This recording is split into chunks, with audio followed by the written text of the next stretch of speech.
भारत का जहां तक सवाल है, भारत दुनिया का इकलौता देश है जिसने सारे विश्व को शांति का संदेश दिया है। भारत दुनिया का इकलौता देश है जिसने कि दुनिया के किसी देश पर न तो कभी आक्रमण किया है और न दुनिया के किसी देश की 1 इंच जमीन पर कभी कब्जा किया है। भारत दुनिया का यह इकलौता देश है जिसने भारत की सीमा में रहने वाले लोगों को ही अपने परिवार का सदस्य नहीं माना है, बल्कि पूरे विश्व की धरा पर रहने वाले लोगों को अपने परिवार का सदस्य मानते हुए वसुधैव कुटुंबकम का संदेश सारे विश्व को किसी एक देश ने दिया है तो हमारे और आपके देश भारत ने दिया है। हम अशांति नहीं चाहते, हम शांति चाहते हैं। हमारा चरित्र रहा है कि हमने दुनिया के किसी भी देश के स्वाभिमान पर चोट पहुंचाने की कभी कोशिश नहीं की। लेकिन यह भी मैं कह देना चाहता हूं 2 टूक शब्दों में, यदि कोई दुनिया की ताकत हमारे स्वाभिमान पर चोट पहुंचाने की कोशिश करेगी तो उसे किसी भी सूरत पे हम बर्दाश्त नहीं करेंगे, उसका हम मुंहतोड़ जवाब देने के लिए भी तैयार रहेंगे।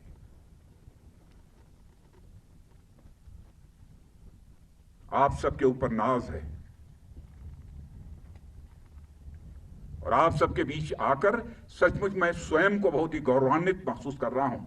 इसीलिए यह सब सारी बातें मैं बोल रहा हूं। आपके ऊपर भरोसा है।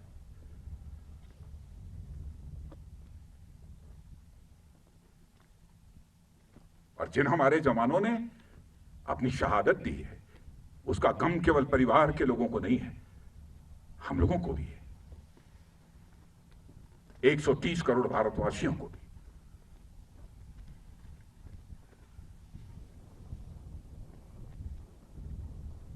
मैं आप सबको बहुत, हमारी इच्छा थी कि आप तभी से हमारी भेंट हो। और मित्रों, भरोसा रखना, अब हमारा भारत यह कमजोर भारत नहीं है। भारत का एक सशक्त नेतृत्व है। श्री नरेंद्र मोदी जैसा प्रधानमंत्री हमको मिला है, फैसला लेने वाला प्रधानमंत्री, दृढ़ इच्छा शक्ति का प्रधानमंत्री।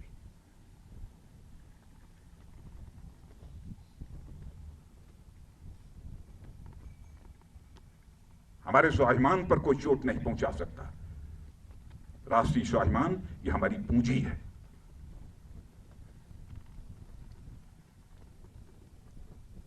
आज के अवसर पर मैं समझता हूं कि और अधिक कुछ कहने की जरूरत नहीं है,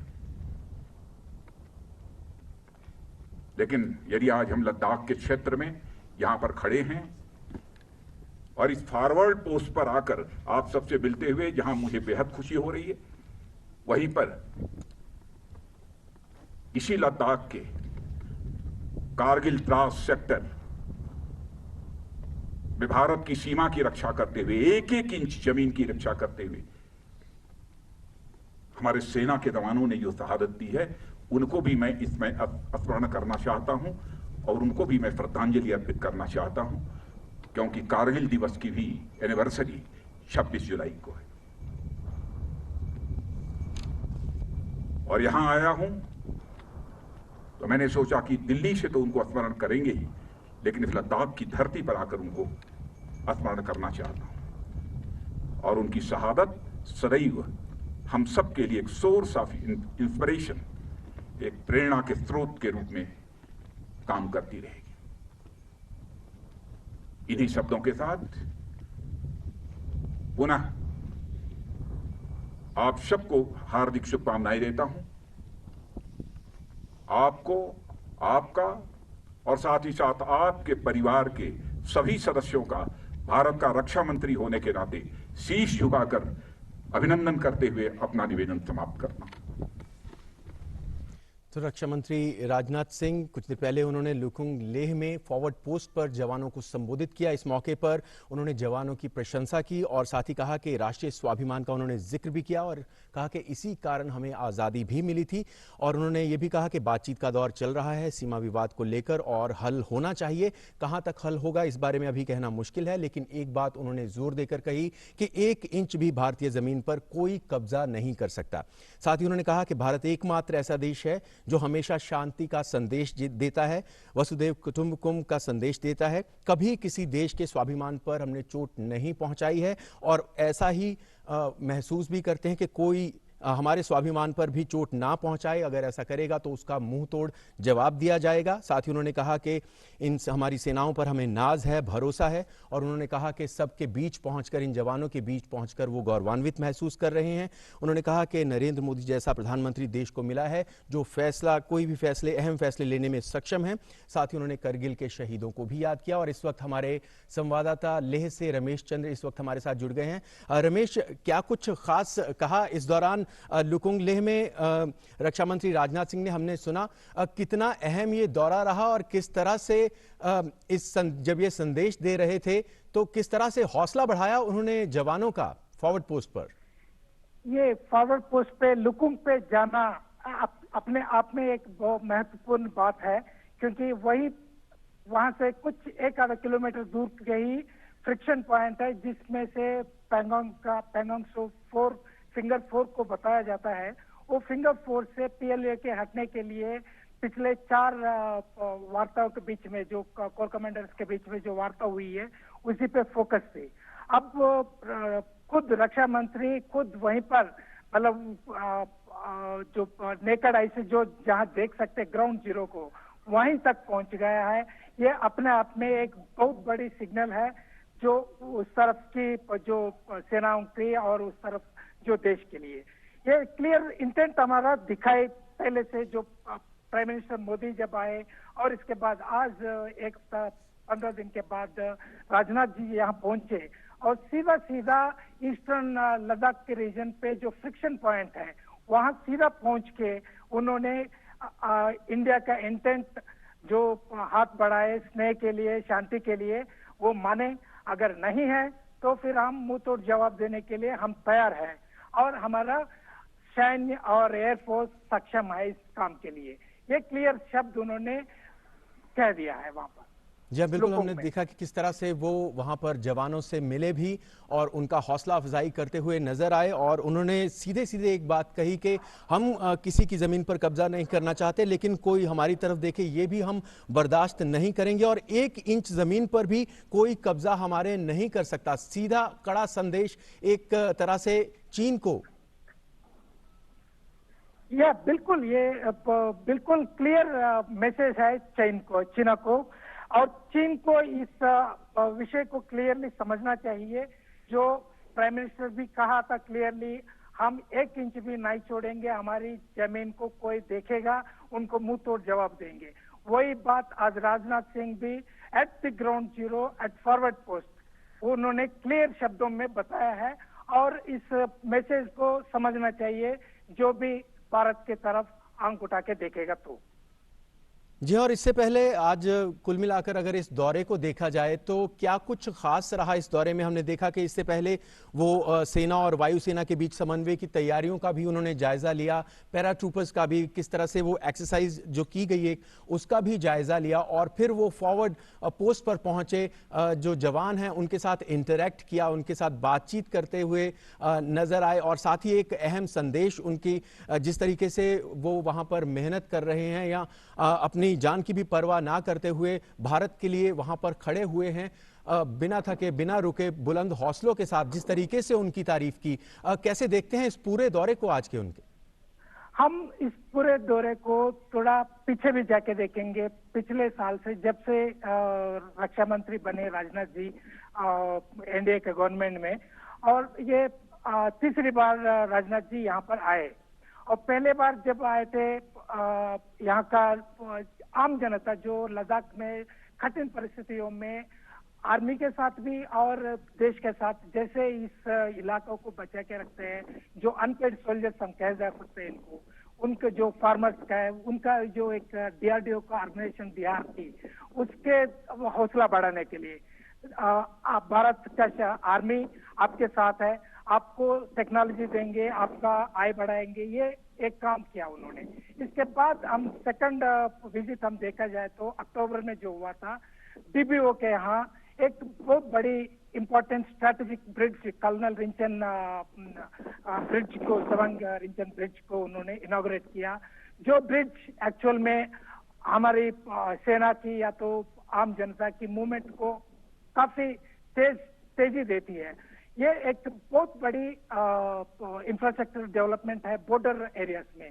जो गवर्नमेंट की इंटेंट क्लियर है, बॉर्डर एरियाज की डेवलपमेंट करनी है, बॉर्डर एरिया की रक्षा करनी है। ये सारे चीजें उन्होंने बिना कहे ये एक्ट के तौर कह दिया। आज जब से पिछले 2 महीने से जो स्टैंड ऑफ हुआ था इंडिया चाइना के बीच में, तब से राजनाथ जी का आने का एक प्लान था और इसके बाद एक हफ्ता खाली अब आज एनीवे पहुंच गए यहाँ पर। अब पहुंचे सीधा उन्होंने फॉरवर्ड पोस्ट पे पहुंच के सेना का और एयरफोर्स का हौसला बढ़ाने का एक बहुत बड़ा काम लिया। और इसके साथ ही साथ जो ग्राउंड रियलिटी वहां वास्तव में पैंगोंग त्सो क्या है, फिंगर 4 क्या है, वहां से डिसएंगेजमेंट का क्या चल रहा है, ये सारे चीजें उन्होंने ग्राउंड पे खुद आंखों से देख के अब आए। ये बहुत एक पॉलिटिकल डिसीजन के लिए भी हो या तो हौसला बढ़ाने के लिए आर्मी के लिए भी हो, ये विजिट काफी महत्वपूर्ण होता है। जी रमेश जी, बहुत बहुत शुक्रिया इस जानकारी को हम तक पहुंचाने के लिए। बेहद अहम ये विजिट और एक सीधा संदेश, जहां पर हौसला बढ़ाने का, जो जवान वहां पर तैनात हैं उनका हौसला बढ़ाने का तो था ही, साथ ही तैयारियां किस तरह से हैं उसका भी जायजा लेने का, और साथ ही चीन को भी एक संदेश, जैसे उन्होंने जब वो जवानों को संबोधित कर रहे थे लुकांग लेह में, जो कि एक फॉरवर्ड पोस्ट है, वहां पर संबोधन करते हुए उन्होंने कहा कि हम किसी की जमीन पर कब्जा नहीं करना चाहते, लेकिन 1 इंच जमीन, भारत की 1 इंच जमीन पर भी कोई कब्जा नहीं कर सकता, और जो कोई भी भारत की तरफ देखेगा उसका कड़ाई से, सख्ती से जवाब दिया जाएगा। और अब खबरों में आगे बढ़ेंगे। प्रधानमंत्री नरेंद्र मोदी आज संयुक्त राष्ट्र आर्थिक और सामाजिक परिषद की उच्च स्तरीय बैठक के समापन सत्र को वर्चुअली संबोधित करेंगे। पीएम ने ट्वीट के जरिए जानकारी दी है कि वो आज शाम 8:30 बजे इकोसॉक के उच्च स्तरीय खंड को संबोधित करेंगे। उन्होंने लिखा है कि कोविड-19 के बाद इस वर्ष के बहुपक्षवाद के विषय सहित विभिन्न मुद्दों पर ऐसे समय पर बात होगी जब हम संयुक्त राष्ट्र की 75वीं वर्षगांठ मना रहे हैं। न्यूयॉर्क स्थित संयुक्त राष्ट्र मुख्यालय में आयोजित सत्र में पीएम मोदी, नॉर्वे के पीएम और संयुक्त राष्ट्र महासचिव एंटोनियो गुटेरेस के साथ मुख्य वक्ता के तौर पर शामिल होंगे। संयुक्त राष्ट्र के इस वार्षिक उच्च स्तरीय सत्र में सरकार, निजी क्षेत्र, नागरिक समाज और शिक्षाविदों के उच्च स्तरीय प्रतिनिधियों का एक विविध समूह शामिल है। इस वर्ष के सत्र का विषय कोविड-19 के बाद बहुपक्षवाद 75वीं वर्षगांठ पर हमें किस तरह के संयुक्त राष्ट्र की आवश्यकता है। भारत शुरू से ही सुरक्षा परिषद में सुधार के साथ ही बहुपक्षवाद का समर्थक रहा है। ऐसे में कोरोना महामारी के कारण बदले हुए हालात में हो रहे इस आयोजन का विषय भारत की प्राथमिकताओं से मेल खाता है।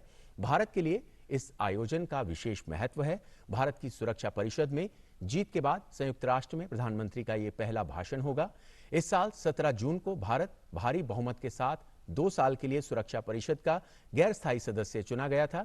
पीएम ने इससे पहले जनवरी 2016 में संयुक्त राष्ट्र आर्थिक एवं सामाजिक परिषद की 70वीं वर्षगांठ पर मुख्य भाषण दिया था।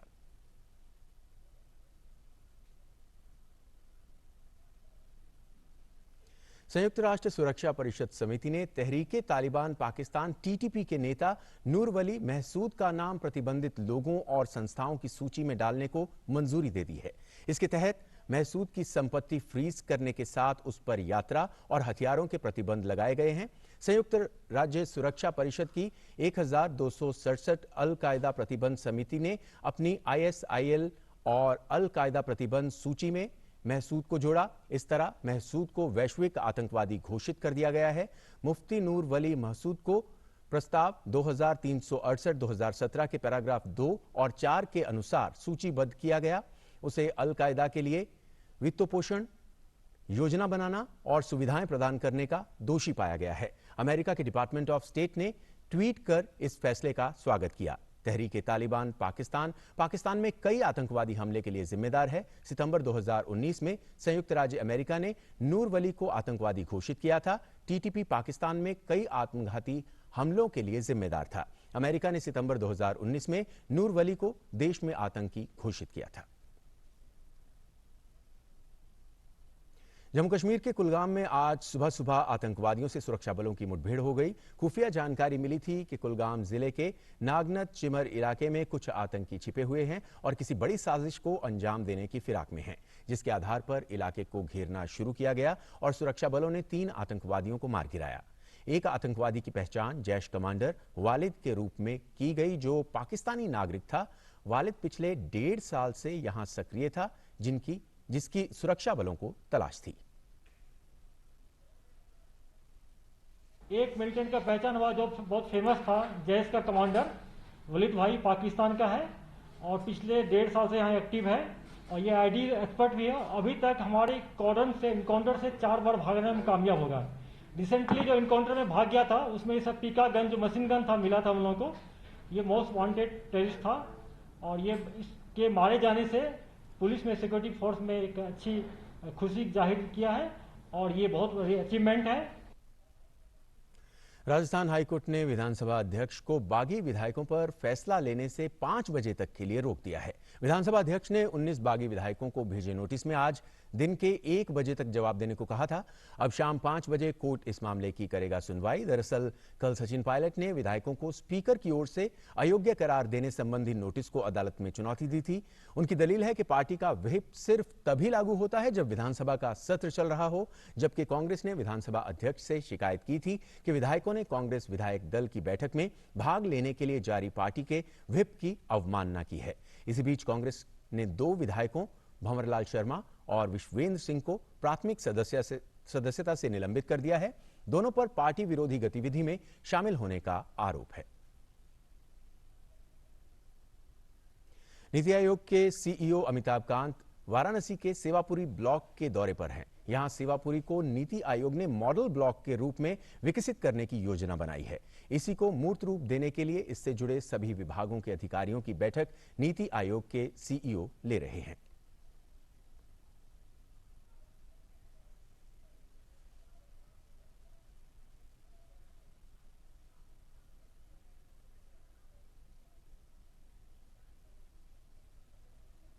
और इस पर और जानकारी के लिए वाराणसी से हमारे संवाददाता हरिकेश बहादुर हमारे साथ जुड़ गए हैं। हरिकेश, आज नीति आयोग के सीईओ अमिताभ कांत वाराणसी के सेवापुरी ब्लॉक के दौरे पर हैं और सेवापुरी को नीति आयोग मॉडल ब्लॉक के रूप में विकसित करने की योजना बना रहा है और इसी संबंध में एक मीटिंग चल रही है। कितनी अहम है ये मीटिंग और किस तरह से प्लान्स हैं इसको एक मॉडल ब्लॉक के रूप में विकसित करने के? तेजिंदर, सबसे पहले मैं आपको बताऊं कि ये जो नीति आयोग की योजना है, ये भारत का पहला ब्लॉक है जिसमें कि ये लागू करने की कोशिश की जा रही है। और अमिताभ कांत जी जो सीईओ हैं नीति आयोग के, मैं जहां पे हूं ये एमएसएमई मंत्रालय का खादी और ग्रामोद्योग आयोग का ये एक यूनिट है जहां पे मैं अभी खड़ा हूं। इसके ठीक बगल में ही ब्लॉक है, सेवापुरी ब्लॉक, जहाँ पे कि अधिकारियों के साथ मीटिंग चल रही है। तेजिंदर, मैं आपको बताऊं कि ये जो अमिताभ कांत जी हैं, इनके साथ रूरल डेवलपमेंट मिनिस्ट्री के जो केंद्रीय भारत सरकार के ग्रामीण विकास मंत्रालय है उसके सचिव नरेंद्र नारायण सिन्हा जी भी आए हुए हैं और नीति आयोग के कई निदेशक भी यहाँ पे हैं। इसके अलावा यहाँ के जिलाधिकारी, कमिश्नर वाराणसी के मुख्य विकास अधिकारी, ये लोग यहाँ पे मीटिंग कर रहे हैं। और इसके साथ जो भी ग्राम के लिए, किसी एक गाँव के लिए मूलभूत सुविधाएं होती हैं जो गांव में होनी चाहिए, उन पर ये चर्चा हो रही है। और इसको जो गांव का विकसित मॉडल हो, जो प्रधानमंत्री जी की सोच है कि जो ग्रामीण हैं, किसान हैं, उनके लिए हर गांव में वो हर सहूलत हो जो शहरों में होती है, या जो एक भारतीय, एक सामान्य नागरिक के जीवन चर्या में जो भी जरूरतें हैं जो शामिल होनी चाहिए, जिनमें शौचालय है, सड़क है, बिजली है, इसके अलावा जो गैस का जो प्रयोग कर रहे हैं हम लोग, इस तरह की जितनी भी सुविधाएं एक नागरिक को चाहिए, वो सारी सुविधाएं गांव में ही उपलब्ध हो, इवन रोजगार हो। और सबसे अच्छी बात, जब रोजगार का जिक्र हुआ तो ये जहां पे मैं हूं इस समय, ये जो खादी ग्रामोद्योग का ये जो यूनिट है, यहाँ पे आसपास के गांव की महिलाएं आती हैं, चरखा से सूत काटती हैं। ये एक महिलाओं के आत्मनिर्भरता का एक बहुत बड़ा जीता जागता सबूत है। यहाँ पे अभी अमिताभ कांत जी अपने जो अधिकारी लोग हैं उनके साथ आएंगे और ये जो यहाँ पे पौधा वृक्षारोपण करेंगे।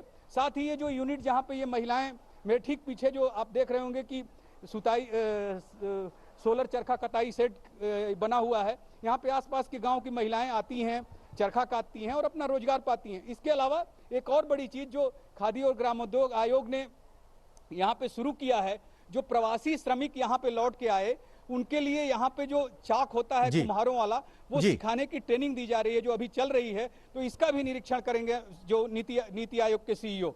और इससे एक फायदा ये है कि जो गांव के लोग प्रवासी श्रमिक होकर बाहर जा रहे थे उस पर भी इस ब्लॉक में काम हो रहा है। और सेवापुरी तो गांधी जी के जमाने से सेवापुरी का नाम रहा है, तो इसको जो मॉडल के रूप में, मॉडल ब्लॉक के रूप में जब इसको विकसित कर दिया जाएगा तो यही नीति आयोग की योजना है कि इसको भारत के कोने कोने के जो गांव हैं, जो ब्लॉक हैं, उनमें लागू करने की उन पे भी लागू किया जाए। बहुत बहुत शुक्रिया हरिकेश इस पूरी जानकारी को हम तक पहुंचाने के लिए। तो वाराणसी के सेवापुरी ब्लॉक को मॉडल ब्लॉक के रूप में विकसित करने की योजना है।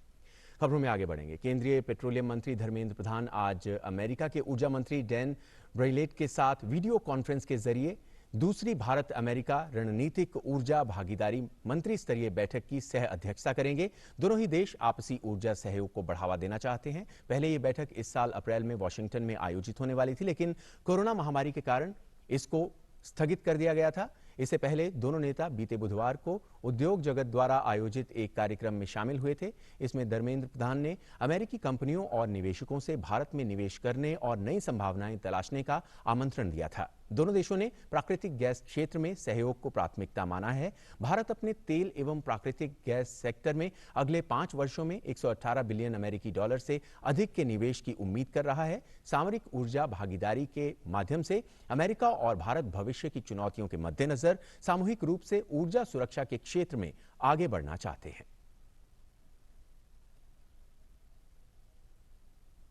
राज्यसभा के नवनिर्वाचित सदस्यों को 22 जुलाई को राज्यसभा के चैम्बर में शपथ दिलाई जाएगी। कार्यवाही के दौरान सोशल डिस्टेंसिंग का पूरा ध्यान रखा जाएगा। एक सदस्य के साथ केवल एक व्यक्ति को ही आने की अनुमति होगी। 20 राज्यों से कुल 61 सीटों पर कराए गए थे चुनाव। ऐसा पहली बार होगा कि संसद का सत्र न होने के बावजूद राज्यसभा सदन में शपथ ग्रहण कराया जाएगा। राज्यसभा में सोशल डिस्टेंसिंग के लिहाज से 67 सदस्यों के बैठने की जगह है। इन नए सदस्यों को राज्यसभा के सभापति एम वेंकैया नायडू शपथ दिलाएंगे। राज्यसभा के सभापति एम वेंकैया नायडू ने यह फैसला इस बात को ध्यान में रखते हुए लिया है कि संसद के दोनों सदनों की संसदीय समितियों की बैठक होना शुरू हो चुकी हैं और इन नए सदस्यों को इसमें भाग लेने की इच्छा जाहिर की है। स्वास्थ्य मंत्री डॉक्टर हर्षवर्धन ने कहा है कि कोविड के नियंत्रण के मामले में भारत दुनिया के दूसरे देशों के मुकाबले बेहतर है। दरअसल भारत में कोरोना का संक्रमण बढ़ तो रहा है, लेकिन उससे भी तेजी से मरीज स्वस्थ भी हो रहे हैं। स्वास्थ्य मंत्रालय ने आज जो आंकड़े जारी किए हैं उनके मुताबिक भारत में 63.33% रिकवरी रेट हो चुका है। सक्रिय संक्रमण के मामले की बात करें तो 3,42,473 संक्रमण के सक्रिय मामले हैं, जबकि 6,35,756 मरीज स्वस्थ हो चुके हैं। कोविड-19 से मौत की बात करें तो 25,602 मरीजों की मौत हो चुकी है।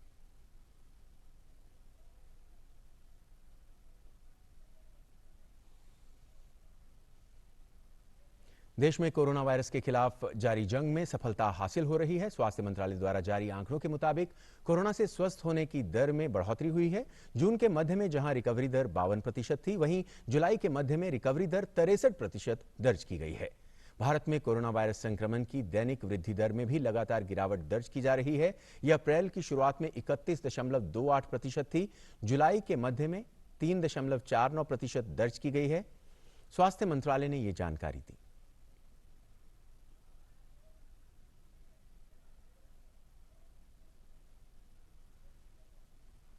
कोरोना वायरस के बढ़ते मामलों को देखते हुए गोवा में आज से 3 दिन का पूर्ण लॉकडाउन लागू हो गया है। इस दौरान आवश्यक सेवाओं को छोड़कर तकरीबन सभी प्रतिष्ठान बंद रहेंगे। वहीं प्रदेश में 10 अगस्त तक रात 8 बजे से सुबह 6 बजे तक जनता कर्फ्यू भी जारी रहेगा। जनता कर्फ्यू के दौरान सभी गैर जरूरी गतिविधियों के लिए आवाजाही पर पाबंदी लगा दी गई है। गोवा के मुख्यमंत्री ने लोगों से लॉकडाउन का सख्ती से पालन करने की अपील की है।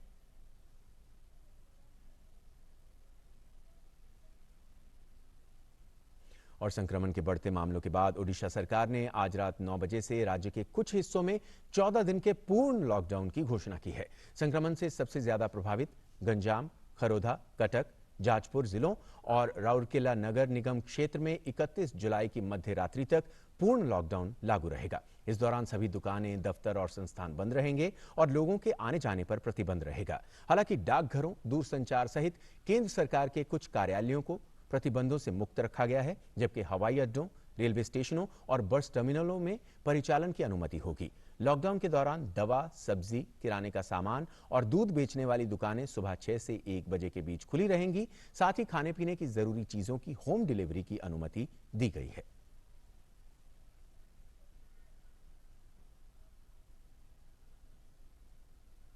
आईआईटी मद्रास के स्टार्टअप मॉड्यूल्स हाउसिंग ने कोरोना वायरस के मरीजों के इलाज के लिए मेडिकैब नामक एक पोर्टेबल अस्पताल का निर्माण किया है। इस अस्पताल की खासियत यह है कि इसे कहीं भी महज 2 घंटे में तैयार किया जा सकता है। इसे फोल्ड भी किया जा सकता है और साथ ही इसे आसानी से ट्रांसपोर्ट भी किया जा सकता है। मेडिकैब नाम के इस पोर्टेबल अस्पताल के जरिए कोरोना वायरस के मरीजों की जांच, पहचान, आइसोलेशन और इलाज उनके स्थानीय समुदायों के बीच ही किया जा सकता है। इसमें 4 जोन हैं, जिनमें एक डॉक्टर का कमरा, एक आइसोलेशन रूम, एक मेडिकल रूम वार्ड और एक ट्विन बेड आईसीयू है। मेडिकैब की खासियत यह है कि इसे फोल्ड करने के बाद यह वास्तविक आकार का 5वां हिस्सा रह जाता है, जिससे इसके रखरखाव और परिवहन में कम लागत आती है।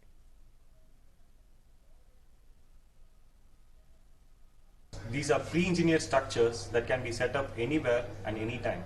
When COVID-19 struck humanity, team modelers realized that the world needed a much better and faster health infrastructure. Medicab is the first of its kind to be successfully registered under Central Drug Standard Control Organization. It proved its effectiveness to hold the cabin at a negative pressure even on such a hilly terrain. The entire hospital was transported on a single vehicle only. These cabins can be custom built in a factory, and 2 or more such cabins can be gained together to form a bigger intermeshed facility. और इसके साथ ही इस bulletin में फिलहाल इतना ही। दीजिए इजाजत। नमस्कार।